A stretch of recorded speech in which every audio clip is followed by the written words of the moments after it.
اعوذ باللہ من الشیطان الرجیم، بسم اللہ الرحمن الرحیم وبہ نستعین وصلی اللہ علی سیدنا محمد وآلہ الطاہرین ولعنۃ اللہ علی اعدائہم اجمعین من الآن الی قیام یوم الدین۔ تمام ناظرین کی خدمت جیسے محضور ہے سلسلہ دروس ترجمہ تفسیر قرآن کا درس نمبر 3، درس نمبر 93 آپ کی خدمت میں پیش کے درس کو شروع کریں۔ جو مریض ہیں، جو کورونا میں مبتلا ہیں، ان سب کے لیے گزارش ہے کہ سب لوگ مل کر کے تمام جو بھی شیعان حیدر کرار ہیں، جو بھی مسلمان ہیں، جو بھی ہیں انسان ہیں، سب کی شفا یابی کے لیے اما یجیب پڑھیں، دعائیں آیت اما یجیب۔ بسم اللہ الرحمن الرحیم، اما یجیب المضطر اذا دعاہ ویکشف السوء، اما یجیب المضطر اذا دعاہ ویکشف السوء، اما یجیب المضطر اذا دعاہ ویکشف السوء، اما یجیب ويكشف السوء، أما يجيب المضطر إذا دعاه ويكشف السوء۔ اس امام زمانہ کو یاد کرتے ہوئے اور اس میں اس نیت کے ساتھ کہ خدا عالم اس کورونا وبا کو جلد ختم کر دے۔ بسم اللہ الرحمن الرحیم، الہی البلاء وبرح الخفاء وانكشف الغطاء وانقطع الرجاء وضاقت الأرض ومنعت السماء، أنت المستعان وإليك المجاب وعليك المعول في شدة والرخاء، اللهم صل على محمد وآل محمد وللذين فرضت علينا طاعتهم وعرفتنا بذلك منزلتهم ففرج عنا بحقهم فرجا عاجلا قريبا كلمح البصر أو هو أقرب، يا محمد يا علي يا علي يا محمد، اكفياني فإنكما كافيان وانصرانی فإنکما ناصران، یا مولانا یا صاحب الزمان، الغوث الغوث الغوث، ادرکنی ادرکنی ادرکنی، الساعة الساعة الساعة، العجل العجل العجل، یا ارحم الراحمین بحق محمد وآلہ الطاہرین، اللہم صلی علی محمد وآل محمد۔ جو بھی مرحومین دنیا سے چلے گئے ہیں سب کی مغفرت کے لیے دعا کرتے ہوئے یہ دعا کہ خداوند عالم جو بھی مریض ہیں ان کو شفائے کامل و عاجل عطا فرمائے۔ آج کے درس کو شروع کرتے ہیں۔ کل ہم نے سورہ عمران کی آیت نمبر 61 آیت نمبر 61 پڑھی تھی، اور آیت نمبر 62 سے آیت نمبر 65 تک انشاءاللہ آپ کی خدمت میں مختصر تفسیر و توضیح کے ساتھ آپ کی خدمت میں پیش کروں گا۔ بسم اللہ الرحمن الرحیم۔ اس کے پہلے جو ذکر ہوا تھا، کل ہم نے آیہ مباہلہ کی تلاوت کیا تھا، اور اس کے پہلے جناب عیسیٰ علیہ السلام کا تذکرہ ہے۔ ہم پڑھ رہے ہیں اسی سلسلے کی جو جناب عیسیٰ کے واقعات ہوئے اس کے بارے میں ہے۔ آیت نمبر 62، ان هذا لهو القصص الحق وما من الہ الا اللہ وان اللہ لهو العزیز الحکیم۔ خداوند عالم فرما رہا ہے ان ھذا لہو القصص الحق، یہ جو ہم نے حضرت عیسیٰ کے بارے میں بتایا سچا قصہ یہی ہے، حقیقت یہی ہے۔ وَمَا كَانَ مِنْ إِلَٰهٍ إِلَّا اللَّهُ، کوئی الہ نہیں ہے۔ عیسیٰ کو خدا کا بیٹا کہتے تھے عیسائی۔ خداوند عالم کیا کہہ رہا ہے قرآن مجید میں؟ إِنَّ هَذَا لَهُوَ الْقَصَصُ الْحَقُّ، یہ جو ہم نے قصہ اور واقعہ بیان کیا ہے یہ بالکل حقیقت ہے، یہ حق یہی ہے۔ وَمَا مِنْ إِلَٰهٍ إِلَّا اللَّهُ، خدا نہیں ہے، رب نہیں ہے کوئی اللہ کے علاوہ۔ وَإِنَّ اللَّهَ لَهُوَ الْعَزِيزُ الْحَكِيمُ، بے شک خدا وہ ہے جو کہ عزیز ہے، تمام چیزیں ہے اس کا، الحکیم جو کہ حکیم ہے، حکمت ہے۔ جناب عیسیٰ کے قصے کے بارے میں بہت ساری کتابوں میں، یہودیوں کی کتابوں میں، عیسائیوں کی کتابوں میں جو بھی واقعات اور قصے بیان ہوئے ہیں ان میں تحریف پائی جاتی ہے، عجیب عجیب باتیں نقل کی گئی ہیں۔ خداوند عالم کہہ رہا ہے یہ جو ہم نے بیان کیا ہے یہ قصص الحق ہے، یہ سچا قصہ ہے، اس کے علاوہ جو کچھ بھی دوسری کتابوں میں نقل ہوا ہے اس میں تحریف پائی جاتی ہے۔ اور اس میں انہوں نے بہت ہی تبدیلیاں کی، اللہ کا بیٹا قرار دے دیا۔ خداوند عالم کیا کہہ رہا ہے؟ وَمَا مِنْ إِلَٰهٍ إِلَّا اللَّهُ، اللہ کا کوئی شریک نہیں ہے، اللہ کا کوئی بیٹا نہیں ہے۔ وَمَا مِنْ إِلَٰهٍ إِلَّا اللَّهُ، اللہ کے علاوہ کوئی رب نہیں ہے، کوئی اللہ نہیں ہے۔ وَإِنَّ اللَّهَ لَهُوَ الْعَزِيزُ الْحَكِيمُ، خدا عزیز بھی ہے اور حکیم بھی ہے۔ لہذا جو واقعہ، جو قصہ قرآن مجید نے بیان کیا ہے وہ صحیح ہے، ورنہ قصے جو دنیا میں بیان ہوتے ہیں ہمارے درمیان میں وہ تین طرح کے ہوتے ہیں۔ کچھ قصے ہوتے ہیں جو خیالی، صرف خیالی، جو آج کل بچے کارٹون وغیرہ دیکھتے ہیں، وہ قصے کیا ہیں؟ خالص خیالی، حقیقت کچھ بھی نہیں۔ کچھ قصے ایسے ہوتے ہیں جس میں کچھ حقیقت ہے لیکن اس میں تھوڑا سا نمک مرچا لگا کر کے حقیقت کو خیالات مکس کر کے پیش کرتے ہیں۔ لیکن قرآن مجید جس قصے کو بیان کر رہا ہے لَهُوَ الْقَصَصُ الْحَقُّ، یہ بالکل حقیقت پر مبنی ہے، اس میں خیالی نہیں ہے۔ اسی طریقے سے علم میں بھی، علم کچھ خیالی ہیں، کچھ علم ہیں جو حق و باطل سے ملے ہوئے ہیں، کچھ علم ہے جو حق ہیں۔ یا پھر تاریخ میں بھی اسی طریقے سے ہے، کچھ تاریخیں بالکل ہی گڑھی ہوئی ہیں، سب خیالی ہیں، وہ ہے جو مکس ہیں۔ کچھ تاریخیں وہ لیں گی جہاں پر جستجو و تحقیق کے بعد جو حاصل ہوتی ہے وہ تاریخ حق ہے۔ لہذا قرآن نے جو بتایا عیسیٰ علیہ السلام کے بارے میں وہ صحیح ہے، ورنہ اگر قرآن نے نہ بتایا ہوتا تو جناب عیسیٰ اور دیگر انبیاء کے بارے میں عجیب باتیں نقل کی ہیں۔ جیسے توریت یا انجیل میں ہے کہ جناب یعقوب علیہ السلام نے خدا سے کشتی لڑی اور کہا جب تک مجھے برکت نہیں دے دے گا میں تجھے نہیں چھوڑوں گا۔ خدا کے بارے میں ایسی بات، جناب عیسیٰ کے بارے میں ایسی بات، جناب موسیٰ کے بارے میں ایسی بات ہے۔ لہذا قرآن مجید یہ کہہ رہا ہے ان ھذا لہو القصص الحق، یہ حق ہے جو ہم بیان کر رہے ہیں۔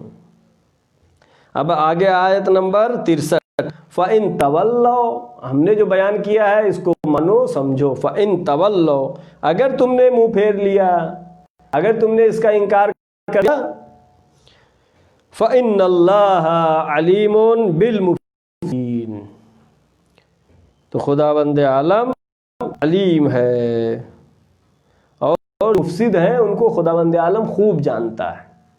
جو فساد کرنے والے ہیں، جان بوجھ دین میں تحریف کرنے والے ہیں، چاہے وہ دین موسیٰ میں ہو چاہے دین عیسیٰ میں ہو، جو بھی تحریف کرنے والے، خداوند عالم کہہ رہا ہے کہ اللہ اس دین کو خوب جانتا ہے، یعنی اللہ ان کے اس کی سزا ضرور دے گا۔ اب آیت نمبر 64،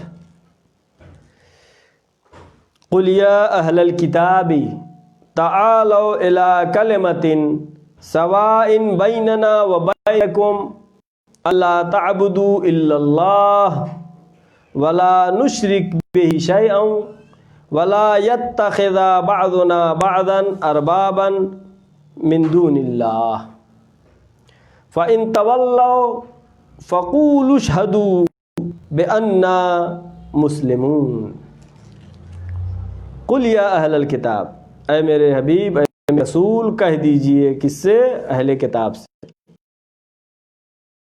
اے اہل کتاب، اے توریت کو ماننے والو، اے انجیل کو ماننے والو، قُلْ یا اہل الکتاب تعالو، تعالو یعنی آؤ، بلندی کی طرف آؤ، عالی، تعالو بلندی کی طرف آؤ، ترقی کی طرف آؤ۔ کس طریقے سے؟ قُلْ یا اہل الکتاب تعالوا، اب آؤ بلندی و ترقی کی طرف۔ کیسے؟ اِلَىٰ کَلِمَةٍ سَوَاءٍ بَيْنَنَا وَبَيْنَكُمْ، ایک ہمارے اور تمہارے درمیان اتحاد کا مرکز ہے۔ اِلَىٰ کَلِمَةٍ، ایک ایسا کلمہ، سَوَاءٍ بَيْنَنَا وَبَيْنَكُمْ، جو ہمارے درمیان اور تمہارے درمیان برابر ہے، ہم بھی اس کو مانتے ہیں، تم بھی اس کو مانتے ہو، یعنی نقطہ اتحاد۔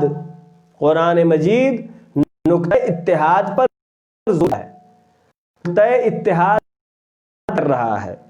دین اسلام دین اتحاد ہے۔ قُلْ یا اہل الکتاب، اے اہل کتاب یہود و نصارہ، تعالوا الی کلمۃ، آؤ اوپر کی طرف آؤ، ترقی کی طرف آؤ، الی کلمۃ، ایسا کلمہ، سواء بیننا و بین، ہمارے درمیان اور تمہارے درمیان برابر ہے۔ مسلمان بھی مانتا ہے، یہودی بھی مانتا ہے، عیسائی بھی مانتا ہے۔ وہ کیا ہے؟ اللہ تعبدوا الا اللہ، کی عبادت نہیں کرو لیکن اللہ کی۔ اور کس چیز میں متحد ہے؟ ولا نشرک بہ شیئا، اور اللہ کا کسی کو شریک نہ بناؤ۔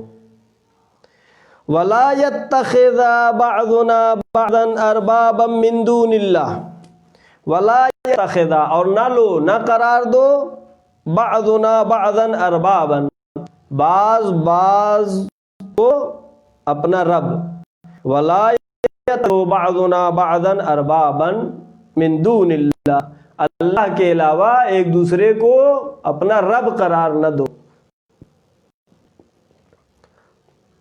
فَإِن تَوَلَّوْا،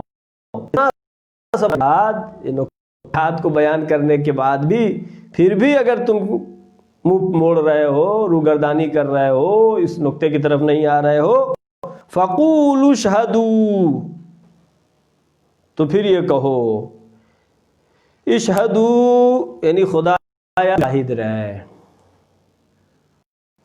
فَقُولُوا اشْهَدُوا بِأَنَّا مُسْلِمُونَ، ہم مسلم ہیں، ہم اللہ کے سامنے تسلیم ہیں۔ اگر اس کے بعد بھی فَإِن تَوَلَّوْا، اس کے بعد بھی منہ موڑے تو کہہ دو کہ گواہ رہنا کہ ہم خدا کے سامنے تسلیم ہیں، بِأَنَّا مُسْلِمُونَ، ہم الاسلام ہو تسلیم، تسلیم کا نام ہے، سر تسلیم کر دینے کا نام ہے، اللہ کے سامنے مان جانے کا نام ہے۔ اس کے پہلے جو آیت پڑھی تھی ہم نے، آیت مباہلہ، اس میں بھی یہ لفظ آیا تھا تعالو، کیا تھی آیت؟ من حاجک فقل تعالوا ندعو ابناءنا وابناءکم، آؤ، یہ آنا بلندی کی طرف آنا ہے، اللہ سے نزدیک ہونے کے لیے آنا ہے، دین اسلام کی طرف آنا ہے۔ یہاں پہ بھی یہی لفظ آیا ہے، فقل یا اہل الکتاب تعالوا، آیہ مباہلہ میں بھی تعالوا آیا ہے، آیت بھی لفظ تعالوا آیا ہے۔ یہاں پہ کیا کہا؟ قُلْ یا اہل الکتاب تعالوا، اہل کتاب آؤ۔ وہاں پہ کیا کہا تھا؟ فَتَعَالَوْا فَمَنْ حَاجَّكَ فِيهِ مِنْ بَعْدِ مَا جَاءَكَ مِنَ الْعِلْمِ فَقُلْ تَعَالَوْا نَدْعُ أَبْنَاءَنَا وَأَبْنَاءَكُمْ، ہم لائیں اپنے بیٹوں کو، تم اپنے بیٹوں کو. یہاں پہ بھی لفظ تعالو ہے، یعنی بلندی کی طرف ہو. تعالو الی کلمۃ، ایسے کلمے کی طرف جو کہ مشترک ہے ہمارے درمیان اور تمہارے درمیان، ہم بھی مانتے ہیں اور تم بھی اس کو مانتے ہو. تفاسیر میں ہے اور یہ نقل ہوا ہے یہ واقعہ تفسیر مراقی میں کہ حاتم طائی کا بیٹا ادے بن جب یہ مسلمان ہو گیا تو پیغمبر سے کہا کہ یا رسول اللہ، یہ قرآن کی آیت میں جو ہے یہ تذکرہ ہے لا یتخذ بعضا بعضا اربابا، بعض کو اپنا رب قرار نہ دو. دین ایسا نہیں، بعض کو ایک دوسرے کو اپنا رب قرار نہیں دیتے تھے. یہ قرآن مجید کیوں کہہ رہا ہے کہ ایک دوسرے کو رب قرار نہ دو؟ تو رسول خدا صلی اللہ علیہ وسلم نے فرمایا، اس سے کہا عدی بن حاتم سے، حاتم طائی کا جو بیٹا ہے، کیا فرمایا کہ کیا تم یہ جانتے ہو کہ عیسائی علماء نے، یہودی علماء نے کتابوں میں تحریف کیا ہے، اس میں بدلاؤ کیا ہے، قانون کو بدلا ہے؟ کہاں ہم جانتے ہیں. کیا جانتے ہو کہ اس میں جو تبدیلی ہوئی اس کو یہودی اور عیسائی مانتے بھی ہیں؟ کہا اس کو مانتے ہیں، اس تبدیلی میں جناب عیسیٰ کو خدا کا بیٹا کہتے ہیں، تبدیلی کو مانتے ہیں. تو رسول اللہ نے کہا یہ جو تبدیلی اس عالم کی بات، یہی رب قرار دینا ہے، اسی کو رب قرار دینا کہتے ہیں. ولا یتخذ بعضنا بعضا اربابا، بعض کو رب قرار نہ دو.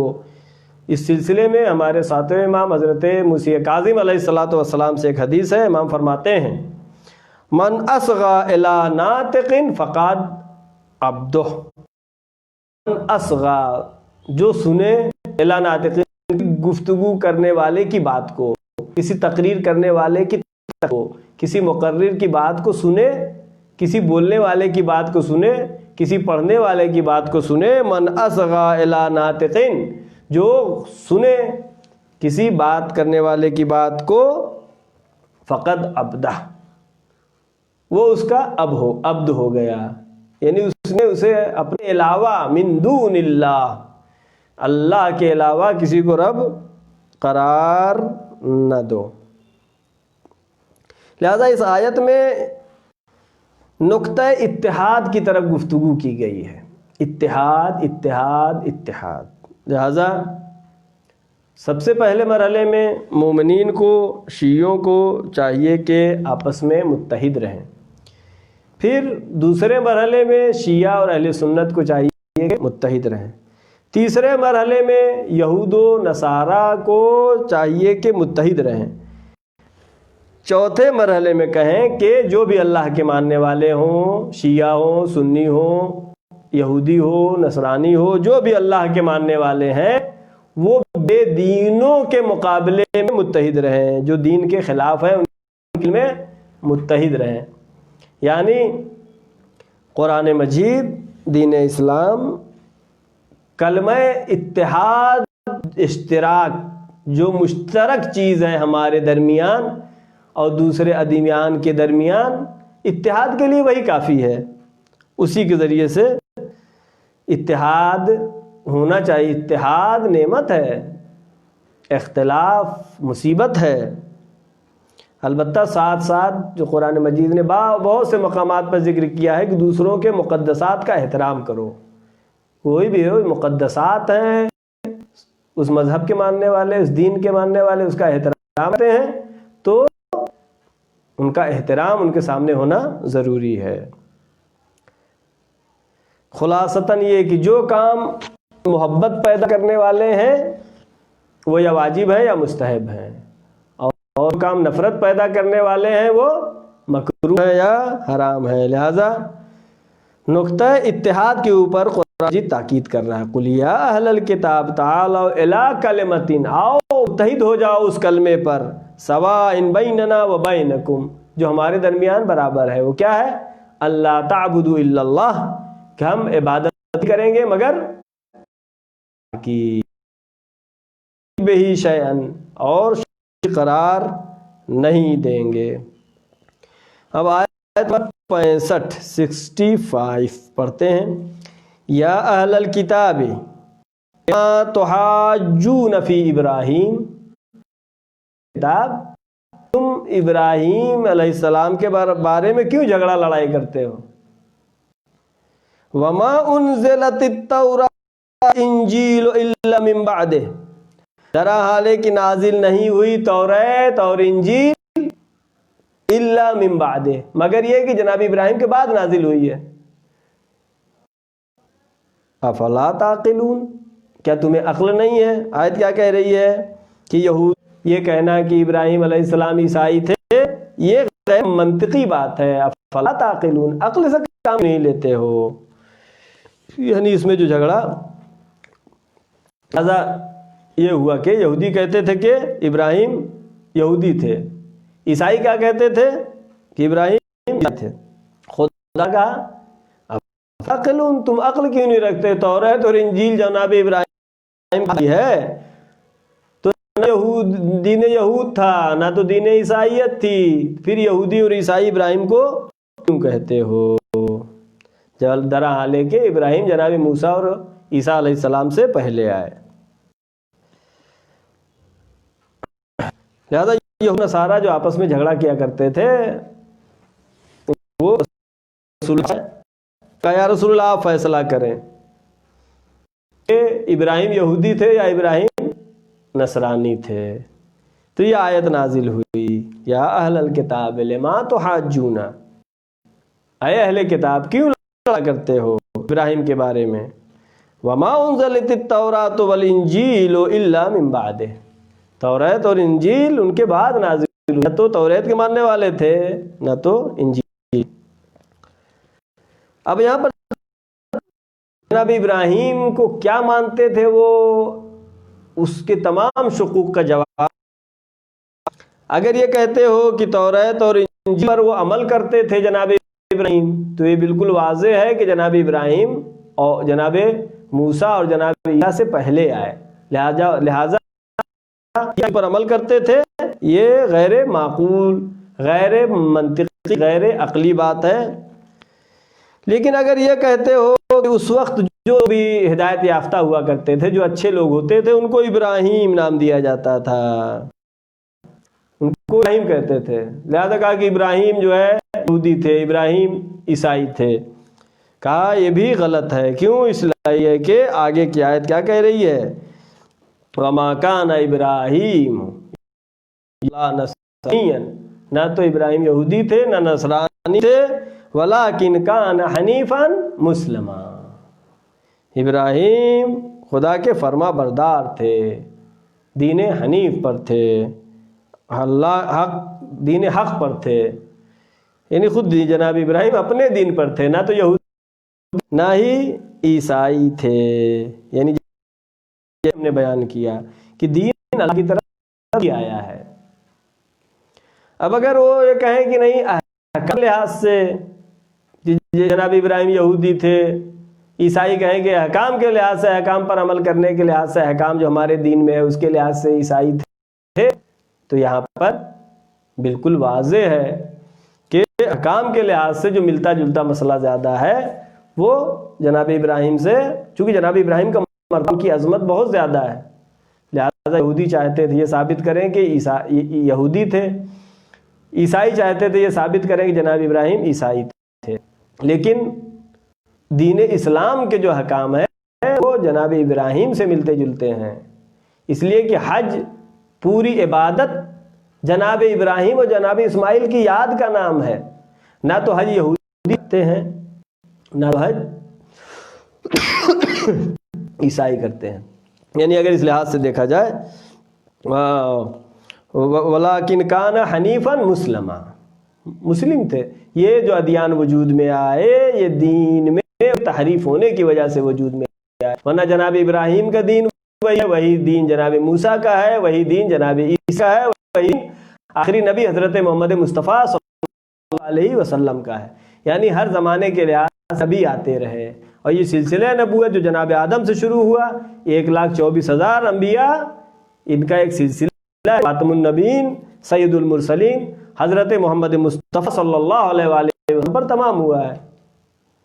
اس لحاظ سے سب کو چاہیے تھا کہ دین اسلام کی اتباع، اور اس کے علاوہ اگر اور دین پر ہیں تو اس کا مطلب یہ ہے جو بار بار میں کہتا ہوں، نبی کو مانا لیکن نبی کی بات کو نہیں مانا، جناب موسیٰ کو مانا ان کی بات نہیں مانی کہ عیسیٰ کو ماننا، جناب عیسیٰ کو مانا، جناب عیسیٰ نے جو کہا کہ میرے بعد آخری نبی آئیں گے ان کی بات کو نہیں مانا، اور پھر رسول اللہ کی امت میں بھی رسول کو مانا لیکن رسول نے کہا الائمۃ اثنا عشر کلہم من قریش، میرے 12 خلیفہ ہوں گے، رسول کو مانا، رسول کی بات کو نہیں مانا۔ یہ ہے دین اسلام کہ الاسلام هو التسلیم، اسلام تسلیم کا نام ہے۔ بس تمام کرتے ہیں، آخر میں دعا ہے، پروردگارہ محمد و آل محمد کے صدقے میں، چاردہ معصومین علیہ السلام کے صدقے میں ہماری اس مختصر سی عبادت کو قبول فرما۔ پروردگارہ محمد و آل محمد کے صدقے میں، چاردہ معصومین علیہ السلام کے صدقے میں جو بھی اس کورونا بیماری میں اس وقت مریض ہے، پروردگارہ ان کو شفاء کامل و عاجل عطا فرما۔ پروردگارہ محمد و آل محمد کے صدقے میں، چاردہ معصومین علیہ السلام کے صدقے میں جو بھی حال ہے ان کی پریشانیوں کو برطرف فرما۔ پروردگارہ محمد و آل محمد کے صدقے میں جہاں جہاں شیعان حیدر کرار ہیں ان کی جان و مال عزت آبرو کی حفاظت فرما۔ معبود پرچم اسلام کو سربلند فرما، پرچم کفر و نفاق کو سرنگو فرما۔ پروردگارہ ہمارے تمام گناہان صغیرہ و کبیرہ کو معاف فرما۔ جو مرحومین دنیا سے جا چکے ہیں پروردگارہ ان کے تمام گناہان صغیرہ و کبیرہ کو معاف فرما۔ پروردگارہ ہمارے تمام گناہان صغیرہ و کبیرہ کو معاف فرما۔ معبود محمد و آل محمد کے صدقے میں پرچم اسلام کو سربلند فرما، پرچم نفاق کو سرنگو فرما، امام زمانہ کے ظہور میں تعجیل فرما، ہم سب کو ان کے یاور و انصار میں شمار فرما۔ وآخر الدعوان ان الحمدللہ رب العالمین، والسلام علیکم ورحمۃ اللہ وبرکاتہ۔